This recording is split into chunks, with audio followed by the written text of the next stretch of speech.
महाराज जी, क्या आत्मज्ञान पाने के बाद व्यक्ति का मैं पूरी तरह समाप्त हो जाता है या सूक्ष्म रूप में रहता है? देखो, दो मैं है।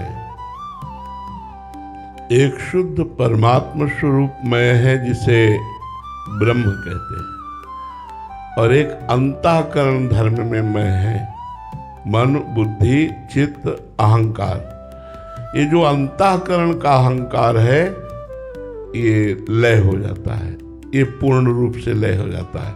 जो शुद्ध मैं है वो आत्म स्वरूप में स्थित जो महापुरुष है वो रहता है। जो अंतःकरण का मैं है वो नष्ट हो जाता है। अंतःकरण के मैं में शरीर को लेकर के अभिमान होता है, देहाभिमान, बुद्धि तक को लेकर के अभिमान होता है, और धन का अभिमान, बल का अभिमान, तपस्या का अभिमान, शरीर की क्रियाओं का अभिमान, ये सब होता है। तो अंतःकरण का जो मलिन अहंकार है वो नष्ट हो जाता है। शुद्ध मैं जो परमात्मा स्वरूप है वो बचता है, उसी का तो बोध होता है। वही शुद्ध स्वरूप जो मैं है वो परब्रह्म, अहम ब्रह्मास्मि, मैं ब्रह्म हूँ, ये अनुभव होता है। उसको अपने स्वरूप का अनुभव होता है, उसे ही आत्मबोध कहते हैं। आत्मज्ञान का मतलब है वेदांत शास्त्रों का प्रवचन कर लेना, वेदांत शास्त्रों के विषय में चर्चा कर लेना,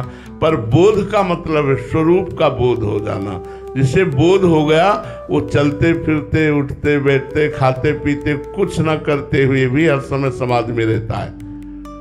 क्योंकि जो कर्ता भाव अहंकार था, अहंकार विमूढ़ आत्मा कर्ता हमिति मन्यते, जो कर्ता भाव था, भोक्ता भाव था, वो ज्ञान के द्वारा लय हो गया।